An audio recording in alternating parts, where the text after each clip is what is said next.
लोकांना बोलतो आम्ही ऑफर केली बस. 491 रुपयाला त्यांनी दिलंय आणि डायरेक्ट 299 रुपयाला मला काउंट केलं. बिल असं केलं. त्याच्यावर बिल कुठे आहे? हे काय बिल आहे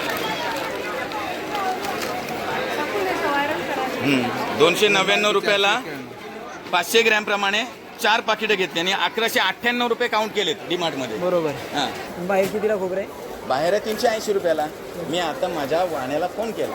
बरं. हा बघ किती वेळापूर्वी मी वाण्याला फोन केला आहे तिथं आहे सचिन वाणी. त्याला फोन करून विचारलं पोयनाडला 11 मिनिटापूर्वी बरं. की पोयनाडला खोबरा कसा किलो आहे.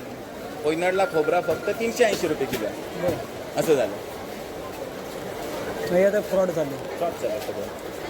600 रुपये किलो नाही आहे. 700 रुपये खोबरा कुठेच किलो नाही. डीमार्टमध्ये तो खोबरा 700 रुपये कशी रेकॉर्डिंग करून ठेव आणि बनवून ठेव सर. हो काय लक्षात